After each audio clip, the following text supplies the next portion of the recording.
Maraming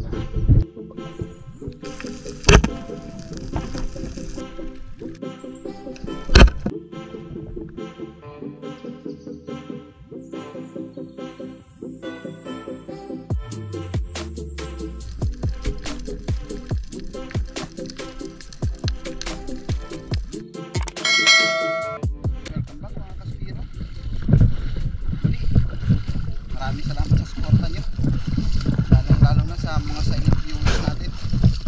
Ongoing tayo, papunta tayo sa laot at isa pa rin tayo, wala pa rin tayo kasama, kaya samahan nyo ako para sa isa na namang maksyong araw ng ating gagawin.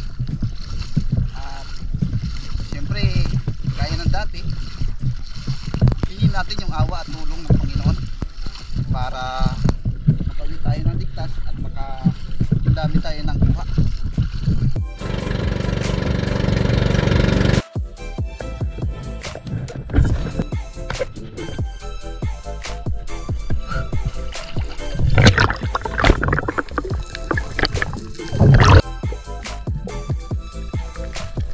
First dive natin ito mga kaspiro, kung saan warm up muna tayo dito sa mababaw dahil hindi pa tayo pwede magdirekta ng malalim kasi ang katawan natin ay hindi pa nakakapag-adjust. Dito lang sa may pamundo mga kaspiro ay mayroong kawan na ilak, kaya dumapa tayo baka sakaling makapana.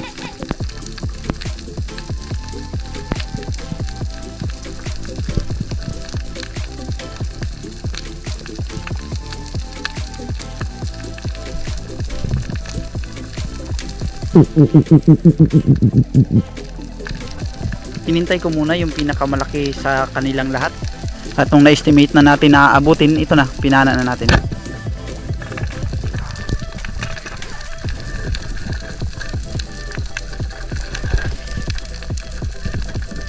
Saglit na na-stuck yung ating sharp pin, kaya mabuti na lang at hindi na tayo pinahirapan dahil sumama na rin agad.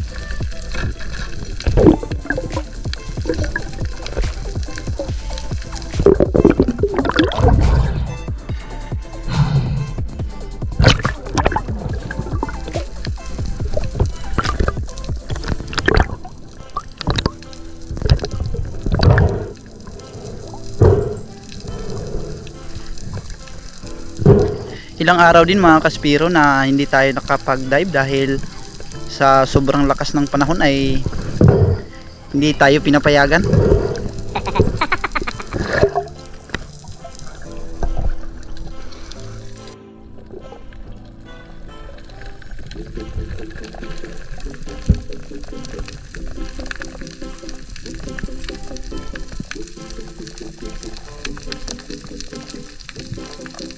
Sa muling pagsisid natin mga kaspiro ay nakakita tayo ng saging-saging o yung Spanish flag snipers, kaya dinapaan natin pero matagal siyang lumapit, kaya naggawa pa tayo ng ibang paraan para lumapit siya.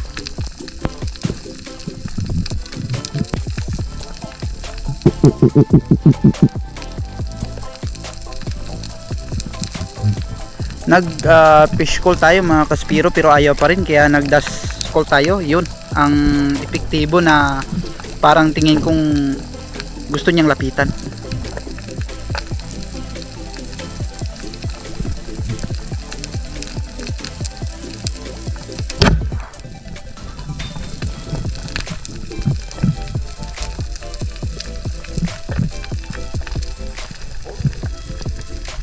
Medyo na stuck yung ating sharp kasi pinasok niya sa bato, kaya binaba natin ulit.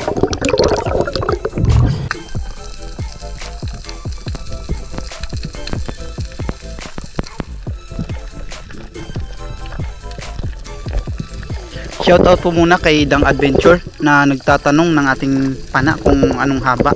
Ito po ay 130 cm na inverted. Pinakonvert lang po natin pero dati siyang ordinary. Ginawa lang natin ng paraan para minus recall.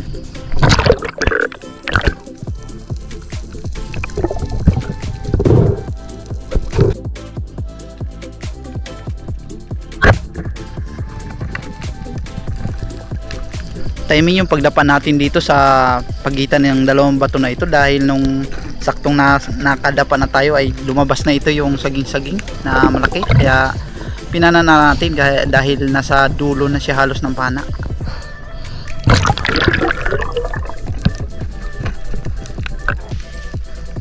Shout out muna Panaon Espiro. Stay safe and God bless bro.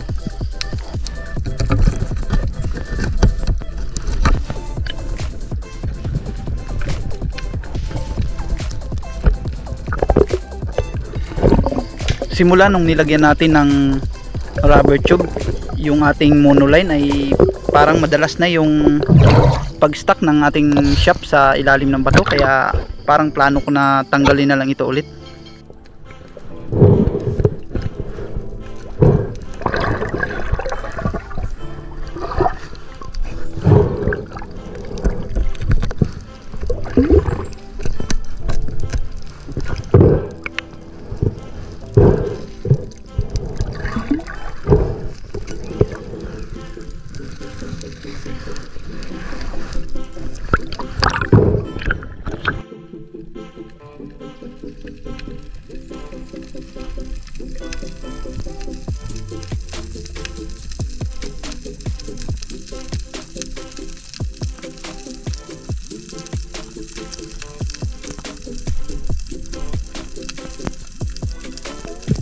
Maori Seepers ang target sana natin dito po para mapana, pero pumasok agad nung papalapit tayo, kaya naghintay na lang tayo ng ibang isda na lumapit at yun na lang ang panain natin.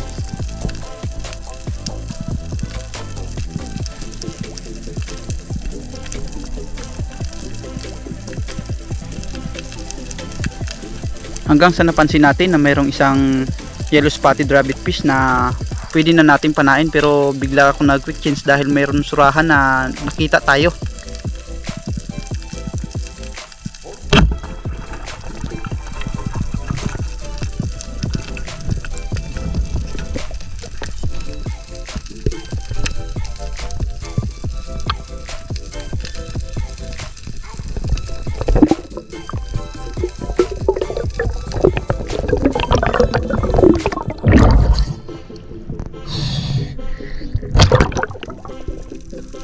Shout out muna kay Riniel Roba ng El Nido.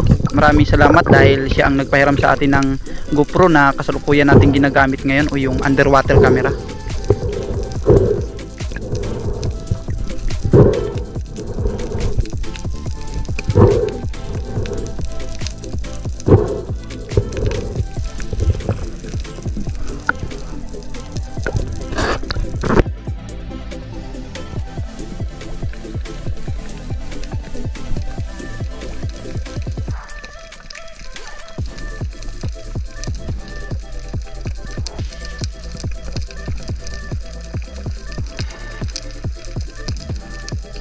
Dumapa muna ako sa bato na ito mga kaspiro dahil pansin ko nagugulat yung mga maliliit na isda. Nag-assume tayo na baka may malaking isda na pwede nating mapana.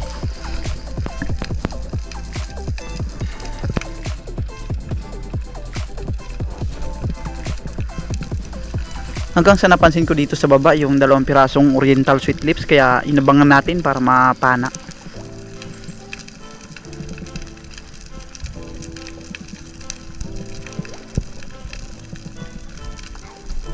Pwede na natin sana panain, pero naghintay pa tayo ng mas magandang pagkakataon dahil baka makabitaw, sayang ang isda.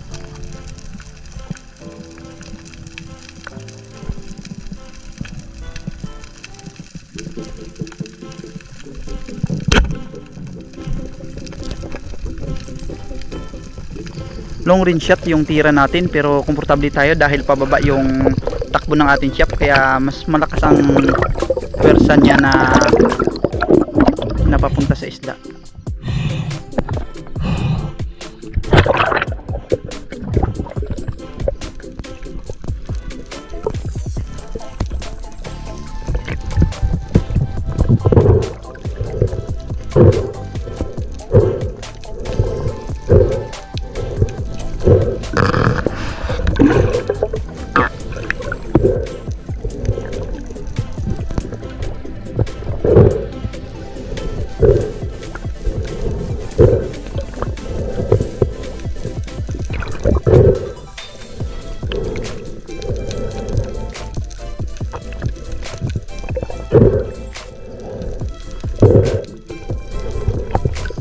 Kay Joey Bulado, Arco Hero, o kay Jam Spear Fishing, shout out boss.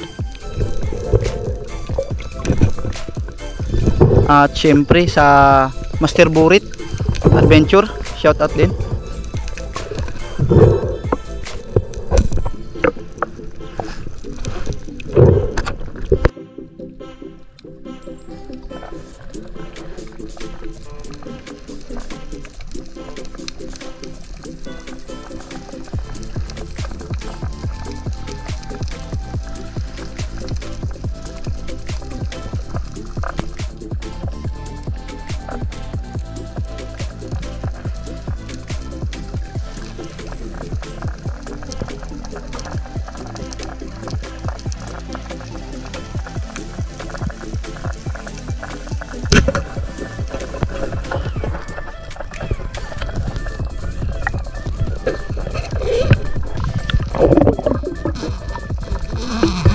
Isang Harlequin Sweet Lips ang napansin natin dito, kaya hindi na tayo nag-atubili, pinana na natin agad.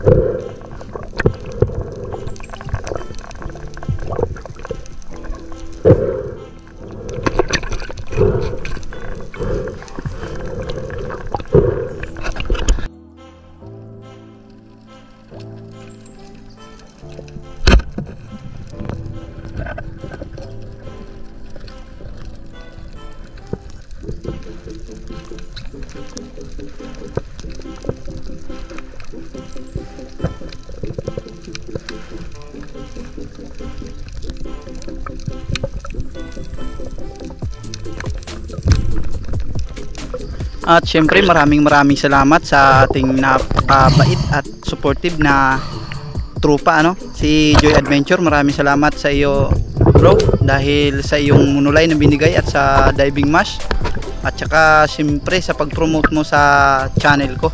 Maraming salamat. God bless you and stay safe.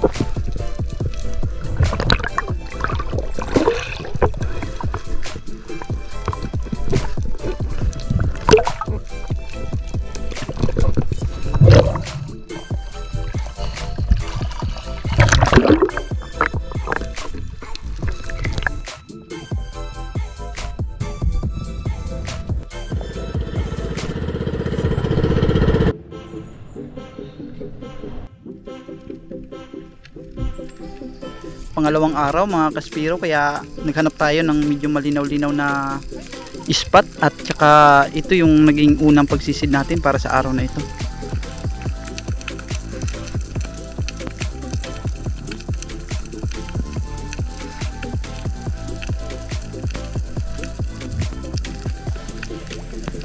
Kung saan isang unicorn fish o yung surahan ang target sana natin, pero parang walang planong lumapit, pero hinintay pa rin natin, nagbaka sakali pa rin tayo na baka sakaling lumapit.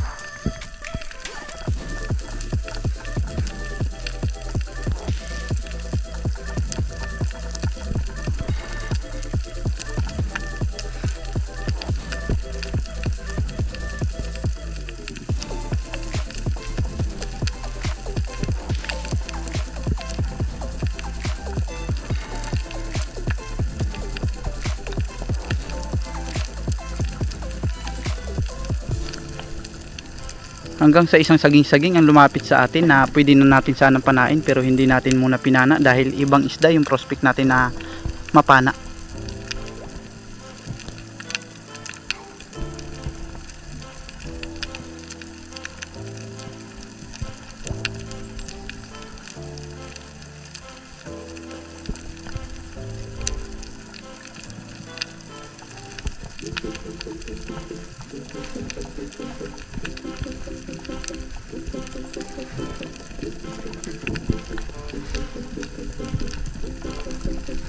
Hanggang sa naubusan na tayo ng hangin, kailangan natin munang lumutang para makapag-ipon pa ng mas maraming hangin para sa susunod nating pagsisil.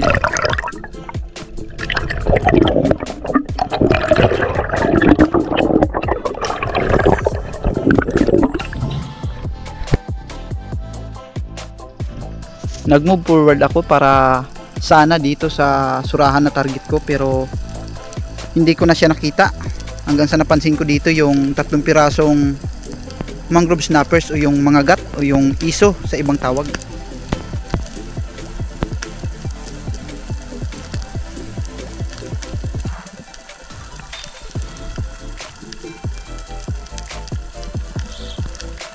Hinintay ko na may lumapit sa kanila pero walang lumapit, kaya dahan-dahan akong bumaba.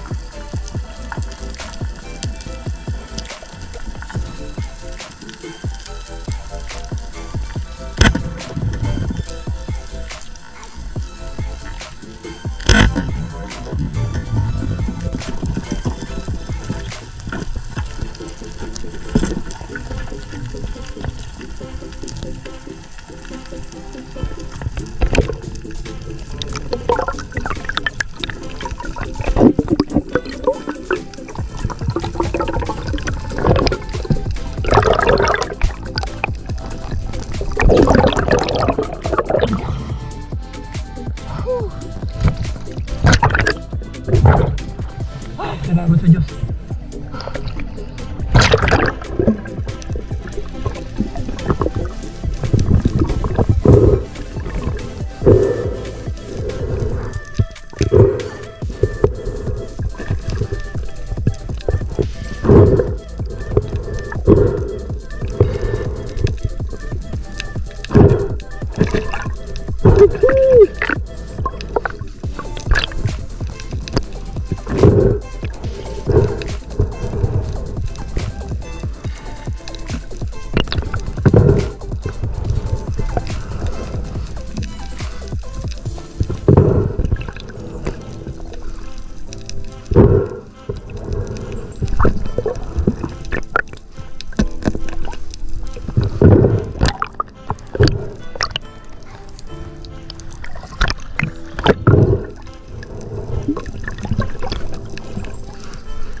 Ito yung naging unang isda natin para sa araw na ito, mga kaspiro. Kaya Native Channel, kamusta bro?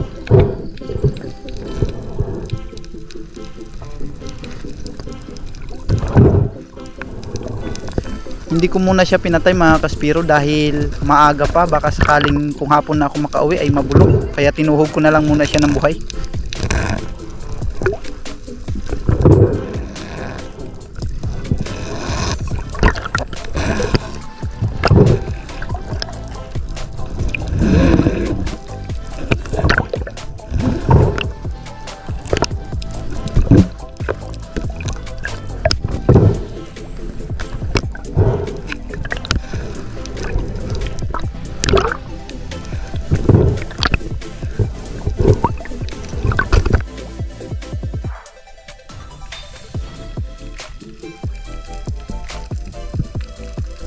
Sunod nating pagsisid dahil meron ako nakita dito sa buhangin na 1 pirasong katlitan, kaya inabangan natin, baka sakaling mapana natin.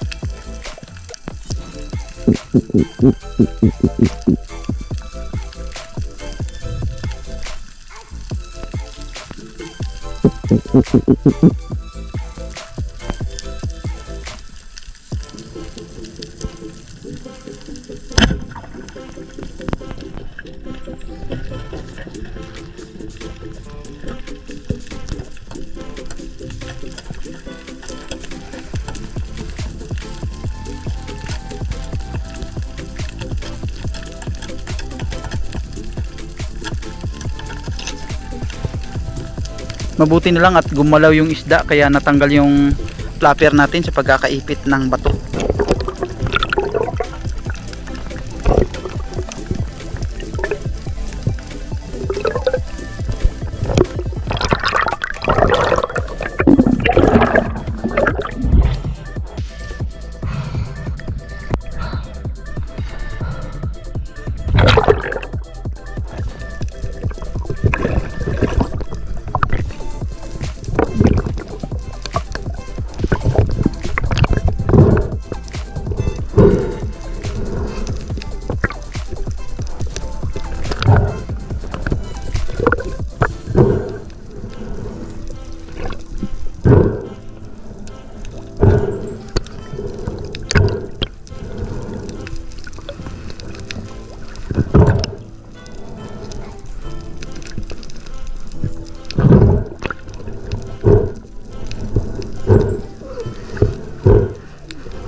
Binalikan ko yung bato na nakitaan ko kanina ng surahan, pero parang wala na yung surahan. Pero naghintay pa rin tayo hanggang sa nakita na natin ito yung isang putian o yung talakitok na nandito, kaya inabangan ko para mapana na.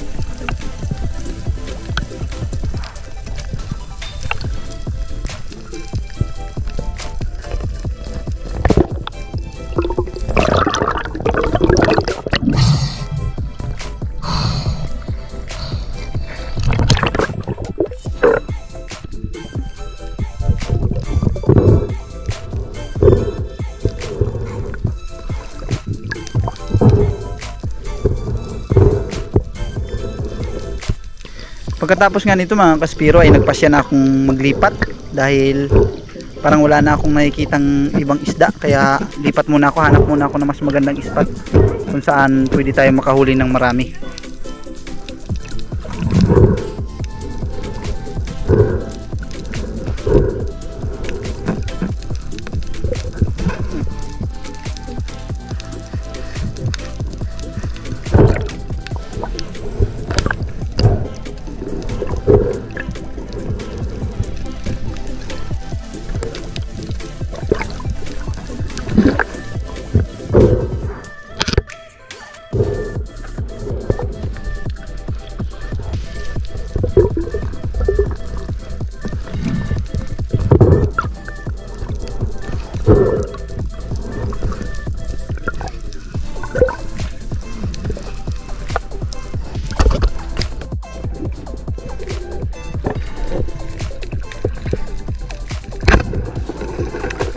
Sapul ang isang suno o yung coral trout o lapu-lapo, pero hindi na tayo nagtagal sa spot na ito dahil grabing lakas ng agos. Relax muna tayo sa walang agos, baka kasi magpulika tayo, wala akong kasama delikado. Mas maganda nang nag-iingat na kaspiro.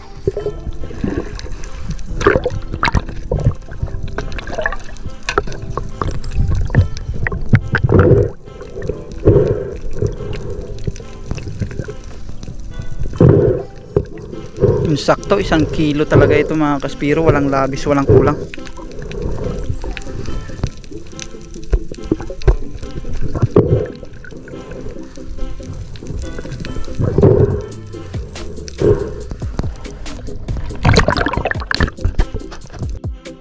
Next spot kung saan meron kaagad tayo nakitang 2 pirasong surahan.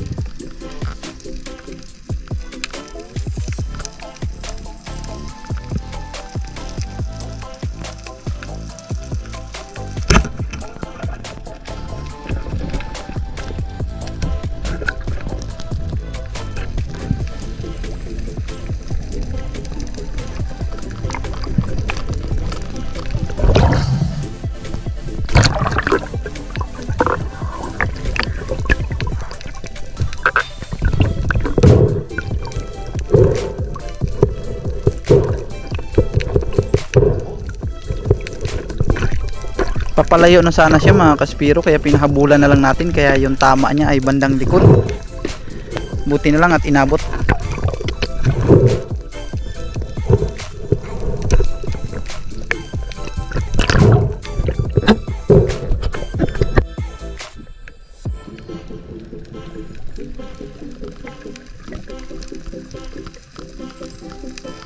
Next dive mga kaspiro, mayroon na naman isang unicorn fish, kaya dumapa ako at hinintay na lumapit hanggang sa marating natin yung tamang distansya niya, kung gaano siya kalayo na pwede na nating panain, kaya pinana na natin.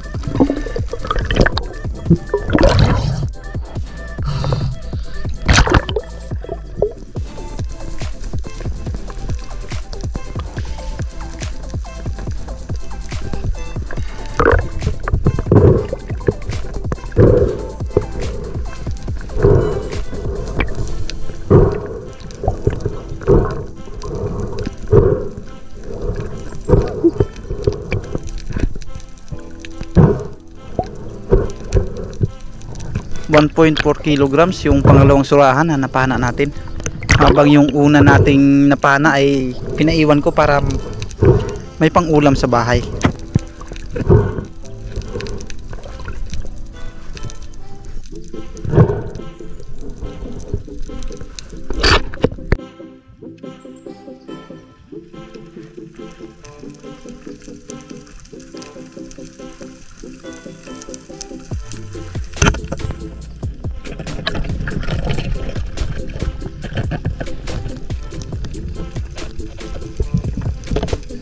Isang surahan ulit ang napana natin, parang dito sila nagkakampo dahil sa bandang rawis ito ng bahura. Pangatlong huli na natin ito na surahan. Another surahan. Tatlo.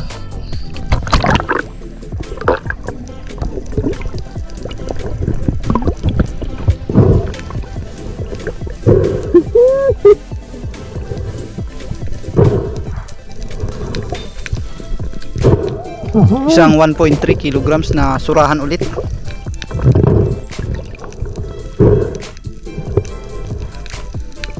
Shoutout po muna sa mga teachers ng Dumaran Central School dahil sila ang bumibili sa atin ng mga isda. Maraming salamat po sa pagtangkilik ng ating pong mga nahuhuling isda. Sana all.